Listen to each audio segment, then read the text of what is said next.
Assalamualaikum warahmatullahi wabarakatuh. Selamat pagi semuanya. Pagi, Pak. Sudah terlihat kan ya? Sudah, Pak, sudah.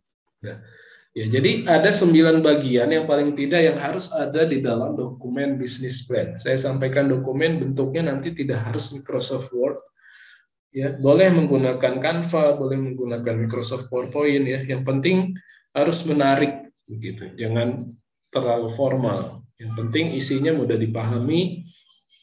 Kemudian betul-betul menggambarkan konsep usaha yang akan dirancang.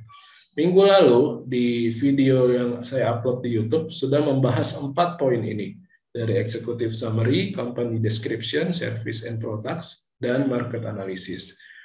Ya, ini hasil evaluasi tadi di sesi 1 ini sebenarnya bukan service and products. Kalau hanya produk ya ditulis produk saja gitu ya.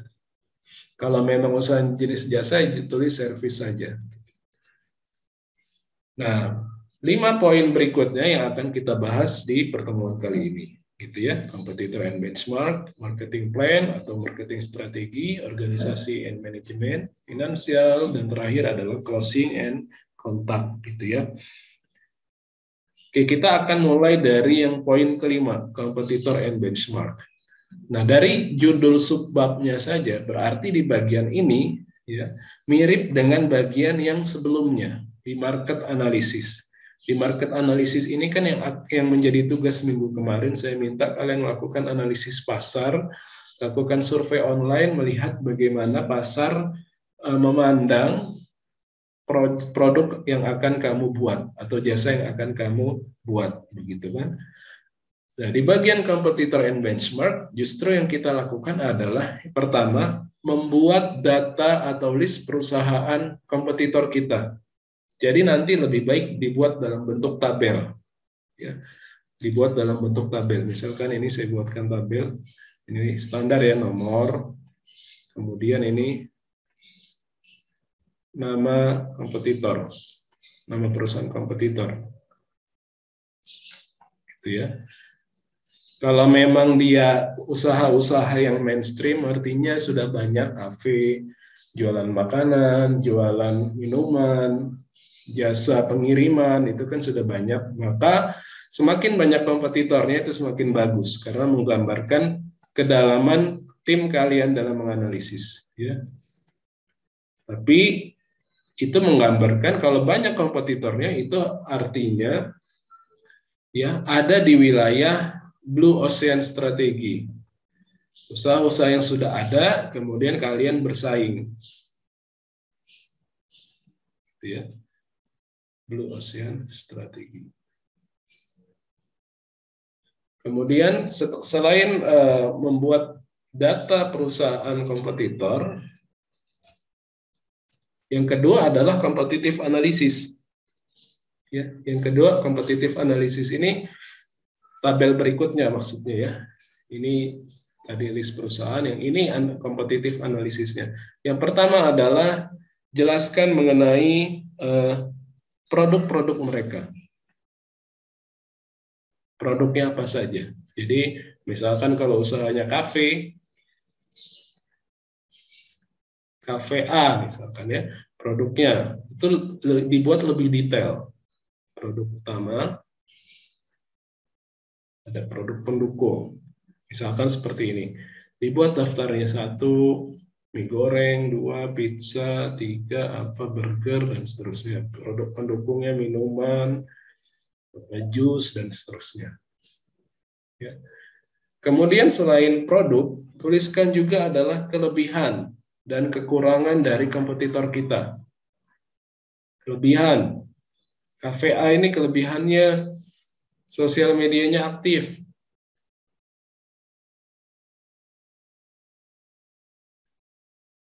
Produk utama disukai masyarakat. Misalkan seperti itu. Kemudian kafenya cukup luas. Tuliskan juga kekurangan. Ya, kekurangan, misalkan tidak ada tempat parkir, tutup lebih cepat, Karena terlalu laku, mungkin kafenya jam 5 sore tutup, misalkan seperti itu.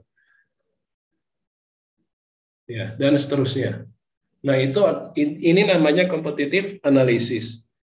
Ya, tentu yang namanya kompetitor artinya produk atau perusahaannya memang kita anggap sejenis gitu ya, namanya kompetitor. Sama-sama jualan baju, sama-sama jualan makanan, berarti kan kompetitor. Kalau kita jualan baju, kemudian perusahaan A jualan makanan, ya berarti bukan kompetitor kita. Saya rasa juga semua mahasiswa sudah paham ya apa maksudnya kompetitor, gitu ya. Oke, itu kompetitif analisis. Kemudian yang ketiga, bisnis benchmark. Nah, ini kelanjutan ya. Nama babnya kan competitor and benchmark. Nah, benchmarknya dijelaskan di bagian ketiga ini. Apa itu benchmarking? Itu proses membandingkan dua hal serupa untuk berbagai tujuan termasuk menonjolkan keunikannya. Nah, sudah kita tuliskan tabel tadi, ya, daftar perusahaannya, perusahaan A menjual produk apa saja atau memberikan jasa apa saja, tuliskan juga kelebihan dan kekurangannya, gitu ya. Nah, di bagian benchmarking, ya, kita tuliskan apa keunikan dan apa kelebihan produk kita dibandingkan perusahaan-perusahaan yang ada di tabel tadi. Ya, jadi misalkan ditulis misalkan nama usaha kalian perusahaan X, lebih unggul, nah gitu ya, dibandingkan perusahaan A, B, dan C karena tulis satu apa, dua apa gitu ya. Nah itu keunikan atau kelebihan perusahaan atau produk kalian dibandingkan kompetitor.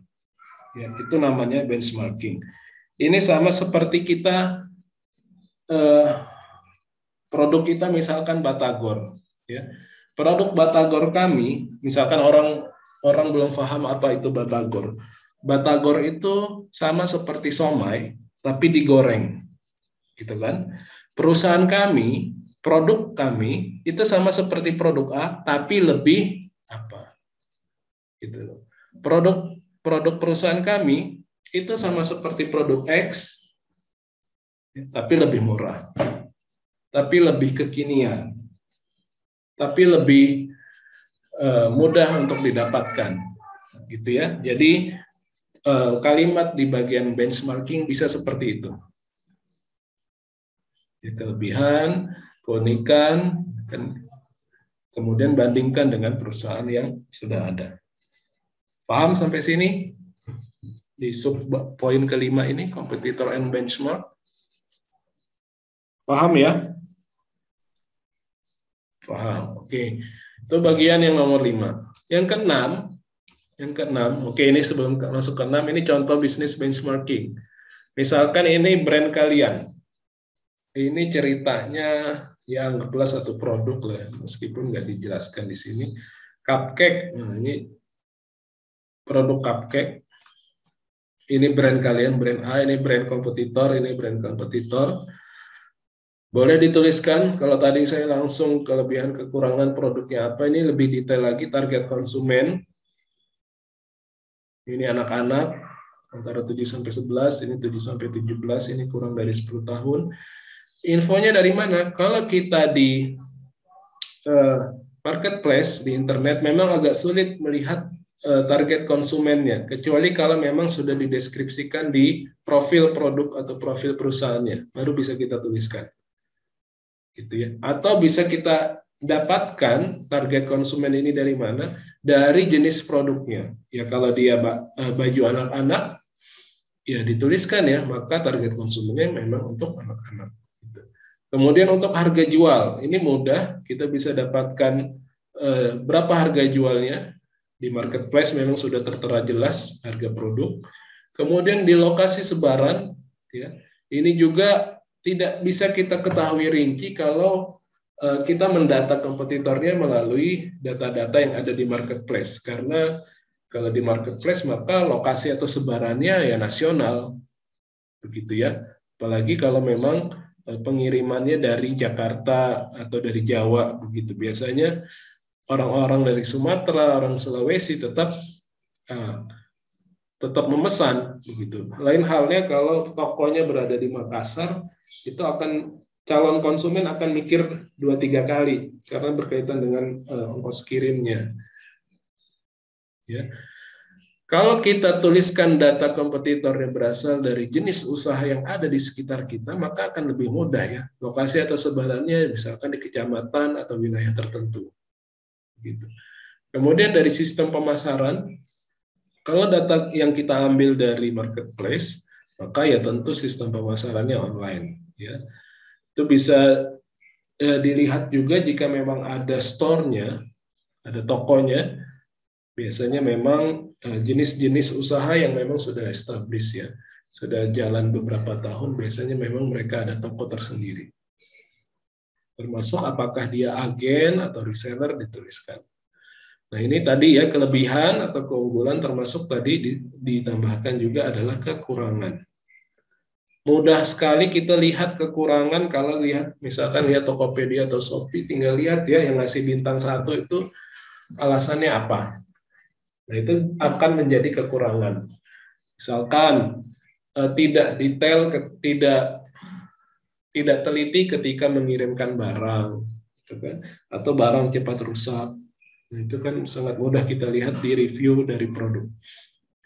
Nah, di bagian akhir yang saya sampaikan tadi, setelah membuat tabel seperti ini, tambahkan satu paragraf, ya isinya berupa penjelasan tentang benchmarking yang sudah dilakukan.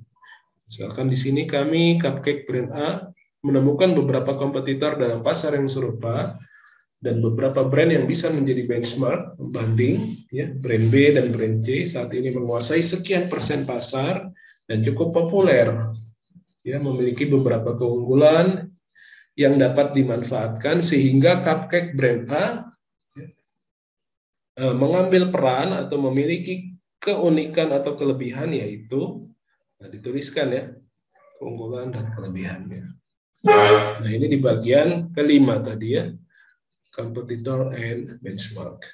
Kemudian yang keenam yaitu marketing plan atau marketing strategi. Intinya di bagian ini dijelaskan mengenai segala strategi, action plan, dan rencana untuk menjual produk dan jasa. Meskipun isinya sebenarnya adalah promotion, isinya kan strategi promosi kita seperti apa ya. Tapi paling tidak sebelum kita jelaskan bagian promosi, jelaskan dulu positioning, pricing, produk, dan place ya. Karena ini kan bagian utuh yang tidak bisa dipisahkan, 5P ini ya. Kita akan bahas positioning, posisi ya. Gambaran tentang produk atau jasa yang akan kita tanamkan kepada masyarakat, kepada calon pembeli kita. Contohnya gini, produk yang akan kami usung ini khusus untuk untuk produk-produk atau untuk orang-orang yang eksekutif, untuk orang-orang yang high class, misalnya seperti itu. Atau kebalikannya, ya, konsep usaha kami memang dirancang untuk orang-orang yang menengah ke bawah. Jadi bukan berarti yang levelnya high class itu lebih baik atau lebih laku, enggak. Ya, ini kan hanya untuk memposisikan produk kita. Posisi produk kita di pasaran itu levelnya level tinggi, pertengahan, atau level bawah. Ya. Ya, sekali lagi itu bukan berarti yang level tinggi lebih laku, tidak juga. Gitu ya. Contoh misalkan usaha air mineral ya, macam-macam sekarang mereknya air mineral, ada Aqua, ada Fit, ya. Kita lihat misalkan untuk brand Aqua, menurut kalian Aqua ini positioningnya ada di mana?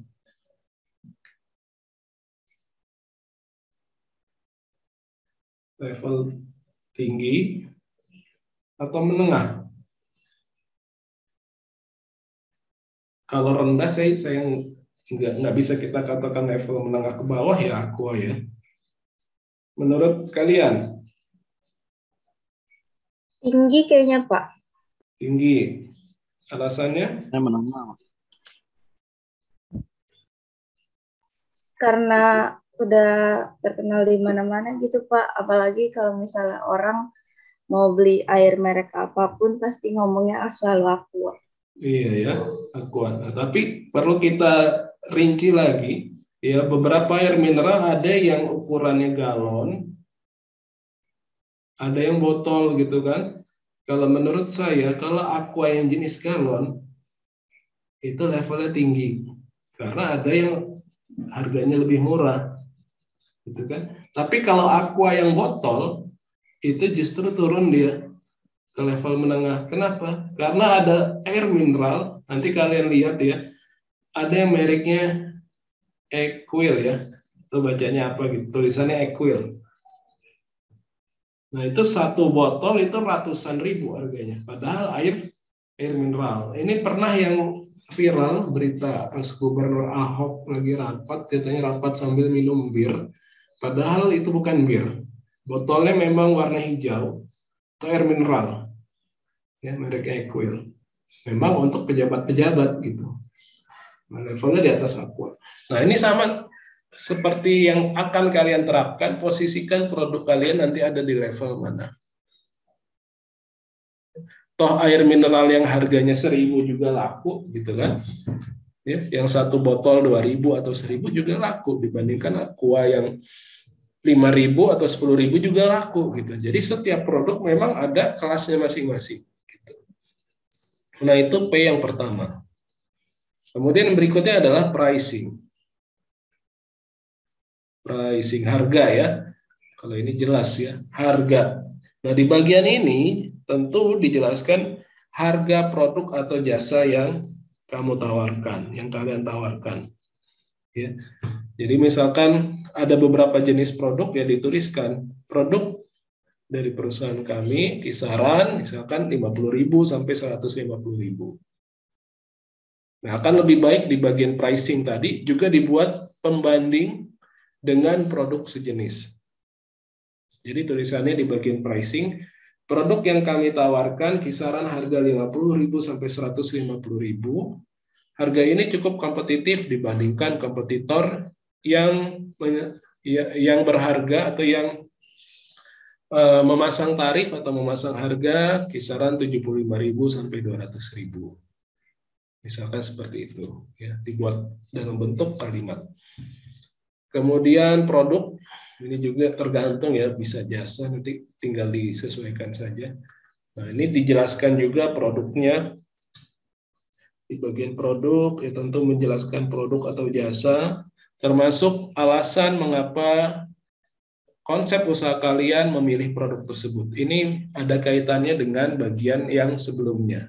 Pernah saya sampaikan ya, ketika menentukan produk atau jasa usaha, ya, di bagian ketiga di minggu kemarin, service and products. Kenapa sih kita memilih produk A, produk B? Kenapa konsep usaha kita seperti ini? Karena kita ingin menyelesaikan masalah, gitu kan? Di penjelasan saya kemarin, menyelesaikan masalah. Kenapa ada makanan kekinian? Karena ada satu masalah, misalkan ketika wisatawan ingin kembali ke tempat asalnya, ya, oleh-oleh yang biasanya dari pasar tradisional, misalkan cepat basi, maka ada oleh-oleh kekinian yang cukup tahan lama disimpan. Nah, itu kan memberikan solusi atas masalah. Oke, nah, di bagian P yang ini, yang produk tadi itu sama, isinya mirip, maka jelaskan produknya, jelaskan juga ya, mengapa kalian memilih produk ini. Dijelaskan kembali. Kemudian berikutnya adalah place. Nah, ini juga sama ketika kalian menjelaskan tentang yang minggu kemarin ya. Ketika kalian menjelaskan tentang company description, ya, di bagian company description kan kemarin saya minta termasuk ada lokasi ya. Nah, ini lokasi geografis ya. Di mana tokonya, di mana gudangnya, di mana produsennya kalau dia perusahaan reseller ya. Begitu ya. Oke, itu place. Jadi memang di bagian-bagian bisnis plan ada saling berkaitan. Nah, terakhir baru promotion. Nah, inilah yang sebenarnya akan dijelaskan mengenai marketing plan atau strateginya di bagian promotionnya. Ya, bagian promotion. Sekali lagi, ini juga sudah saya jelaskan di minggu kemarin. Jangan hanya ditulis pakai sosmed. Dituliskan cukup sosial media gitu. Singkat seperti ini. Nah, ini jangan, ini salah. Meskipun memang kita menggunakan sosial media, tapi tetap harus dibuat detail. Sosial medianya apa? Instagram, ya. Kalau memang online ya. Kemudian apa? Misalkan Instagram bisnis, ya. Facebook Ads, misalkan seperti itu. Atau ada websitenya. Dan akan lebih baik lagi kalau promosinya bukan hanya online, tapi ada offline-nya juga. Ada online dan offline ya. Tidak harus mencetak flyer, poster, kemudian ditempel di jalan-jalan, tidak perlu seperti itu. Justru akan lebih offline promotion yang lebih menarik dan lebih menunjukkan bahwa eksistensi produk atau konsep usaha kalian itu adalah di event. Ya. Nanti ketika kuliah tatap muka, biasanya akan banyak kegiatan-kegiatan dari BEM atau himpunan yang kalian bisa bekerja sama, gitu ya. Biasanya BEM itu butuh beberapa stand-stand atau booth-booth yang menjual makanan, nah kalian bisa ikut bergabung di situ. Itu sebagai media offline-nya. Ya, baik apakah kalian hanya memberikan produk tes atau langsung menjual, gitu ya. Nah, itu bagian promosi. Ya, bisa online, bisa offline. Kemudian berikutnya adalah organization and management. Nah, ini bagian di mana kalian menjual tim kalian. Ya, memberitahu kepada pembaca, kepada calon investor siapa kalian, siapa pendirinya, siapa saja timnya, ya, siapa saja yang bekerja di balik layar misalkan, dan bagaimana struktur dan legalitas organisasinya. Nah, ini kemarin juga sudah sebenarnya ya dijelaskan lagi di bagian ini. Jadi nanti gambarannya seperti ini. Ini ada foto kalian. Ya, misalkan Fatwa ya. Ini fotonya Fatwa. Tulis nama lengkapnya. Fatwa adalah ya atau merupakan mahasiswa prodi D3 Transportasi UNJ yang memiliki latar belakang bisnis di bidang misalkan di bidang kuliner. Kurang lebih selama 2 tahun Fatwa sudah menjalani usaha ya dan seterusnya. Jelaskan singkat saja dalam satu paragraf gitu ya, satu paragraf atau beberapa baris. Boleh ditambah nanti moto hidup supaya lebih menarik atau hidupnya, termasuk nanti setelah ini mendeskripsikan diri ya, tugas di tim ini apa? Tugasnya sebagai misalkan manajer operasional atau tugasnya di bidang promosi. Ya, ini di bawahnya timnya lagi, fotonya siapa? Misalkan foto Najla. Sama seperti tadi Najla, ya. Nggak perlu panjang-panjang, nggak perlu ditulis lahir di, kemudian TK, SD nggak perlu. Ya.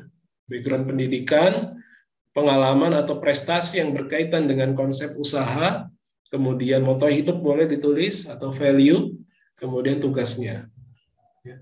Semua tim ya, misalkan kalian memang bekerja dengan orang lain yang bukan mahasiswa D3 Transportasi, bukan mahasiswa UNJ, tetap ditulis. Ya. Karena memang bekerja sama dengan produsen, ya, satu produsen atau orang yang kalian kenal di pabrik, kemudian kalian resellernya, ya tetap ditulis. Nah, intinya di organisasi, organization and management menjabarkan dan memperkenalkan semua orang yang terlibat di dalam bisnis dan organisasi kamu. Ya. Termasuk nanti struktur organisasinya akan lebih baik dibuat bagan, misalkan ini ya, manajer, kemudian bendahara, ya, Kalau cuma 3 ya nggak apa ya, 3 ini jabatannya cukup bisa saja merangkap ya. Bendahara sekaligus manajer operasional sekaligus ya bagian desain dan seterusnya. Legalitas, nah meskipun belum bentuk CV atau PT tetap ditulis dalam 3 tahun ke depan jika usaha berjalan dengan lancar dan profit juga meningkat, maka kami berencana akan mengurus legalitas perusahaan. Ditulis seperti itu. Oke, kemudian bagian finansial. Nah, ini tentu penjelasan tentang bagian keuangannya. Ya, ada sales projection, expense budget, cash flow projection, aset, dan terakhir adalah break-even analysis. Intinya di bagian ini memberikan analisis proyeksi income dan perputaran cash flow bisnis kamu berdasarkan data asumsi. Ini sudah pernah kita hitung, pernah kita buat latihan gitu ya ketika materi mengenai break-even point. Break-even point ya. Contoh pertama, sales projection. Ini kan asumsi ya, proyeksi tentang penjualan kita, penjualan kalian gitu ya, sales projection atau sales forecast. Isinya apa? Isinya bisa dalam bentuk tabel di Excel. Nah, ya. Nanti di tabel pertama ditulis kolom price per unit. Ya, price harga jual per unit. Ya, tentu harga jual per unit ya harga jual yang sudah ditetapkan untuk produk atau jasa per unitnya. Kemudian kolom kedua adalah total unit sold, jumlah penjualan yang terjadi dalam periode tertentu. Ya, bulanan atau per 4 bulan, tahunan ya. Dan ini berdasarkan asumsi atau data yang ada di market analysis. Caranya kita bisa gunakan data kompetitor kita. Misalkan di Shopee itu kan tercantum ya, sudah terjual berapa ribu produk. Nah, anggaplah memang satu usaha itu sudah berjalan 1 tahun, nanti kan ketemu ya, per bulannya berapa produk yang terjual. Kita bisa manfaatkan data tersebut untuk mengisi tabel ini. Ya, nanti setelah ini ada contohnya lagi. Kemudian berikutnya adalah sales volume. Ya, nilai sales size, ya, nilai ukuran penjualan yang dihitung dari harga per unit dikalikan total unit terjual. Harga per unit dikalikan dengan total unit terjual. Kemudian baru berikutnya ada cost, biaya. Ini cost per unit, harga jual yang kamu tetapkan. Ini bukan harga jual ya, biaya produk ya. Kemudian adalah cost of sales, biaya yang keluar untuk produksi produk total terjual, dan terakhir adalah gross margin. Nah, ini akan lebih mudah ketika melihat tabel ini. Contoh, ya ini quantity sold, ini jumlah unit yang terjual, 10.000 unit, price per unitnya misalkan 3.000, maka sales volume-nya adalah 10.000 dikali 10.000 dikali 3.000. Ya. Kemudian cost per unit, biaya yang dikeluarkan untuk memproduksi 1 unit, misalkan 1.500, ya 1.500, maka cost of sales-nya adalah 10.000 dikali dengan 1.500, ya 15 juta. Gross margin, ya selisihnya 30 juta dikurang 15 juta. Sales volume dikurang cost of sales, gitu ya.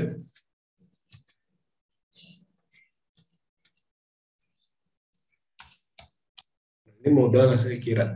Nah, untuk quantity sold-nya kalian tidak perlu sampai sebesar 10.000 unit, 30.000 unit ya. Kalau memang asumsinya kurang dari itu silahkan.